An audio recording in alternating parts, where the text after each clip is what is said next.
Hey guys, Jeremy here with Simple Life. Welcome to another episode of Tool Time Tuesday.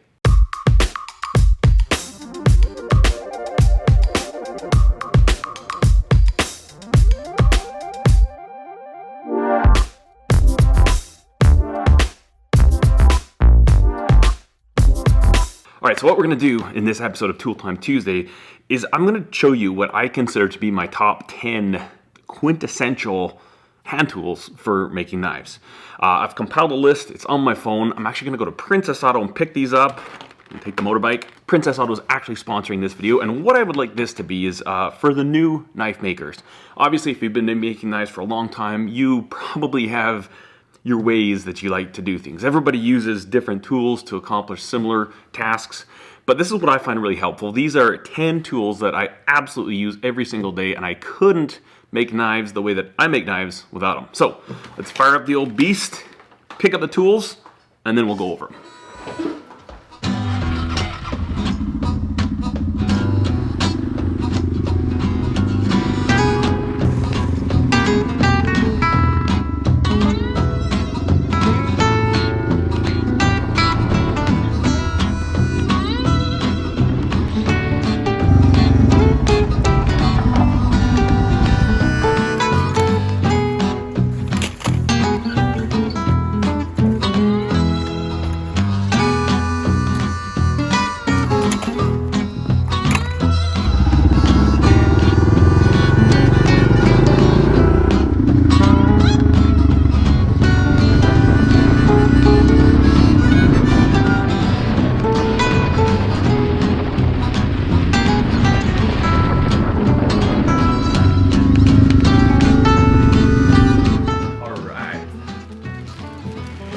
Tell you what, this is my favorite time of year. I love the colors of the fall. So we went to Princess Auto. We picked up a bag of goodies. Now, there's a few tools I didn't actually purchase from Princess Auto because I don't need multiples of them. But let's just dig through this randomly and we'll go through it. I'll probably put in a couple other clips from other knife projects just so I can show you how this stuff works or how I use this. But let's just start here. So, first thing we got, precision knife set. Basically an X-Acto knife. I have these and I use these all the time. What I like these for is, you know, when I'm doing my Kydex sheaths, or even if I want to protect the blade, but I still want to be able to like reference the blade like on a 1, 2, 3 block, I'll tape the blade up and I'll use these knives to cut them out and get a real nice clean cut, especially for Kydex stuff. Usually I do 3 layers of tape on each side of the blade when I press my Kydex sheath, so these little suckers are handy and I use these knives all the time. Also I buy replacement blades in bulk. Couldn't live without this tool. Okay, number 2, we have a needle file set. Now, I typically don't do a lot of fancy file work on the spine of my knife. It's not my thing. I mean, I respect people that do it. I think it's neat, but I don't love it. It's not my thing, but I use these files all the time when I'm doing wall handles. You need to kind of get a real precision fit in there. And then also, particular, ouch, this one right here. Little rat tail round file. This works really good for getting a little sharpening choil put in your blade. Now what that sharpening choil is, it's that little part of the blade where it kind of, I'll show you. This knife has a very mild sharpening choil, but it's there nonetheless. You see that little relief right there? Let me see. Right there. So basically what that does, it gives it a very hard stop to the edge. Better be careful this one because it is sharp, but I'll file these in with these files pre-heat treat and it works fantastic. So these needle files, different shapes, super handy. You can also do like jimping with them with the triangular one.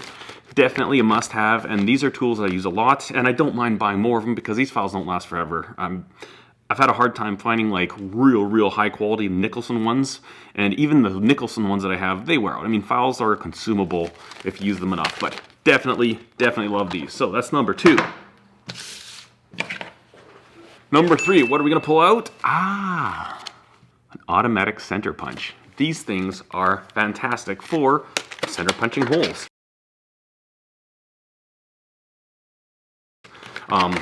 You know, when you're gonna drill your pinholes and stuff like that, you can scribe out your lines. Take this sucker, push it in, and well, I'll show you real quick. See, you push it in, boom. What this tool allows you to do is you can kind of come in very accurately. What I'll do is, say if I've got a specific point where I want a hole, say in the middle of this O, I'll kind of lay it like this and then rock it up like this. Boom. Got a very accurate little hole in there. Automatic center punch, number 3. Number 4. 6-inch steel ruler. These things are fantastic. I have other rulers up here, but these seem to be one of those things that you can never have enough in your shop. I like longer ones like this, small ones like this. I'll use these for shimming up different knives if I'm trying to transfer lines, and obviously for measuring, marking out. And then if I'm going to be doing, you know, segmented handles or something like that, and I need to mark lines up on the top of a wand knife, or it's so handy. The flexibility is nice, so if you've got some curves you're trying to deal with, you could just lay it around there. Again, these tools won't last you forever, but man, they're so handy to have. Neat thing about this one is that it also has a real quick reference guide for drill bit sizes, so that's pretty handy. We've got the imperial on this side, metric on this side, nice stainless steel straight edge, very handy tool. Number 4. Okay, we're gonna keep up with the measuring and layout tools. A little combination square. These things are so handy for all kinds of things, whether you're cutting G10 to certain size, kydex, you know, just being able to quickly reference something, hold it up there, scribe a line. It goes without saying. I mean, I don't really need to explain this tool, but a little combination square, absolutely love these things. And one that has a scribe built into it, it's kind of a bonus too. You gotta watch out though, if these things fall out, they're very pokey. Number 5. Number 6. Digital calipers. These things are so handy. I have lots of these around my shop, and I saw this little one here. This is all plastic. So this isn't gonna work for me. I didn't know this was plastic. So you see this whole thing it's not metal. So this is actually a poor example. I can still use this obviously for checking material thickness. You know, maybe I'll donate this one to my sons and they can have it in their little workshop in the basement. But they did have metal ones, and I just didn't grab them because I like this size, a little 4-inch, but this is still gonna be handy. So here's another version of one of those. The nice thing with this is that you can actually use these hardened teeth, the tips, for marking. Often if I wanna get a pinhole right in the center of a tang, I'll take the overall measurement, divide that by 2, move it around, put this on an edge and scribe the line, put this on the other edge, scribe the other line. Works fantastic. So I believe that's number 6, digital calipers. I've got about 4 of these laying around the shop. I keep them in my pockets. These things get damaged, but these things are like 20 bucks. Very inexpensive and well worth having in your shop. Okay, now we were talking about scribing lines, and this is what I consider to be an essential tool. I don't have a knife on me. This is a metal scribe. Very simple tool, nothing overly complicated with it. This one here is actually made by Hobart, and I do like the fact that it does not have a magnet on the end of them. A lot of these scribes that you get, they have magnets on the end, and I go ahead and cut them off every time. Some people might like the magnets. I find that they're just always picking up dust. You know, if I'm grinding, typically I've got this living right here. If I'm grinding and I go to grab this and I just don't want a magnet. I don't want a magnet on this thing, so I cut them off. This one comes without it, and these again are tools that I like to have several of them. You lose your scribe and it can kind of bring you to a grinding halt. Typically, you know, I'll use these for marking out where I want to cut my G10. So this works great for scoring synthetic handle materials, metal, obviously, if you're going to trace out the profile of a knife. And then obviously using this with a layout die, or one thing that we're going to get to in just a minute, so that you're not actually scratching too deeply into the steel. These can definitely scratch a hard line, really handy for laying out your pinholes and stuff like that. Scribe, something I use every single day, and if these are ever gone, I have to go and buy one. I just got another motorbike trip. Gotta have a scribe. Love having scribes. Kind of like this one. Just be careful when you put them in your pockets and stuff, because man, sometimes you can shank yourself. So that is, I don't know, is that 6, 7? I don't know. Okay, now we're getting to tools that I did not buy at Princess Auto. Oh, also, while I was there, picked up some G10 It's one thing I really like about Princess Auto. Not only do they have a lot of great tools, they also have a lot of specific to knife making tools. This video is not about specific knife making tools, but general hand tools used in knife making.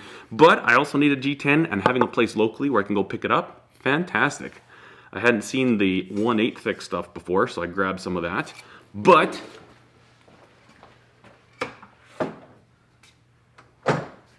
two tools that I use all the time, and I didn't want to buy new ones because I've already got multiples of these tools. But first one, a dead blow hammer. I use these when I'm fitting up handle scales and you're trying to test fit with the pins, especially if you're using something like a burl that's been stabilized. Those things are kind of brittle, and I don't like to hit them with a regular hammer. This has a little bit more forgiveness, and it's not going to mar the surface of whatever you're hitting. I also use this for adjusting and tweaking different jigs and fixtures. Sometimes if you have something bolted in tight, you know, a little tiny tappy tap can fix it. Or when I'm setting my platen, if I'm just trying to barely just get a little bit more angle for a specific grind that I'm going for, I'll have the bolts just snugged up, but then I'll just tap, tap, tap, tap, tap. And dead blow, these things are fantastic. Again, a tool I use all the time. You can see this one has epoxy all over it, and love a dead blow. And a ball peen hammer. It's a handy tool, right? You can tell this one is what I use for the final driving of the pins when I'm doing glue ups. And this one as well is just covered in epoxy. These things are very inexpensive. You can get them at garage sales. I've got like favorite ball peen hammers. I probably have 20 ball peen hammers, but you can also buy them at hardware stores. Princess Auto, they're very inexpensive. I'll show you my favorite. This old girl right here. This is actually my favorite ball peen hammer right here. This one I used to work with out of town when I was doing airport baggage conveyors, and I think I've had this one, I don't know, maybe up to 20 years. This has been with me all over. We've traveled the United States with this, other countries. I don't know what it is about ball peen hammer. I love them. They're also great for texturing handles. If you're just getting into, you know, knife making, you want to try an interesting texture. Cold hammering with these, a lot of people say don't do it. Give it a try. I've done it before. Just whack, whack, whack, whack. It takes a long time, you know. Or you could do it hot. Even if you heat up the metal slightly, if you've got a forge, and you can put a really cool texture in here. Just go ta ta ta ta ta ta all over and over and over again. So, ball peen hammer, I believe that wraps it up. Let me check my list. Bam, ba, ba, bam.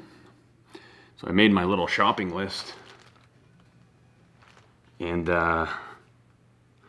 1, 2, 3, 4, 5, 6, 7, 8, 9, 10. Oh, technically maybe not a tool as much as a consumable, but a Sharpie. I love Sharpie markers. The classic Sharpie, these things, I buy them by the big box full.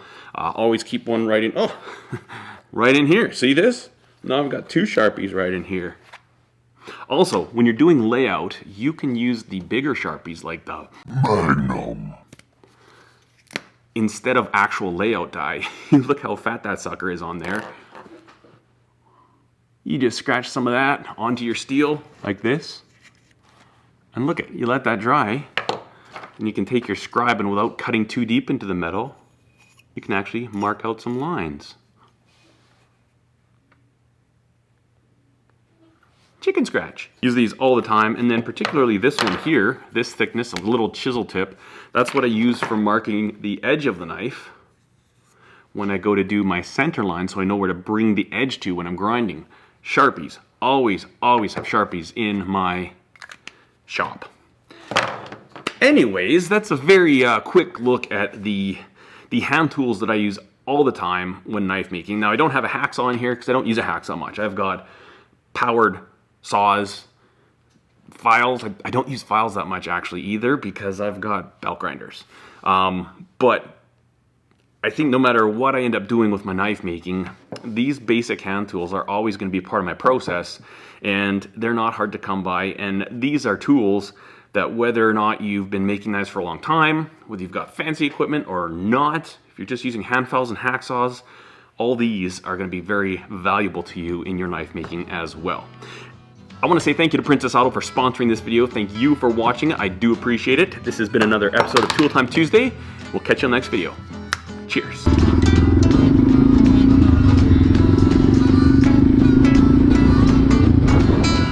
I just want to go for another motorcycle ride, but I guess I gotta get to work.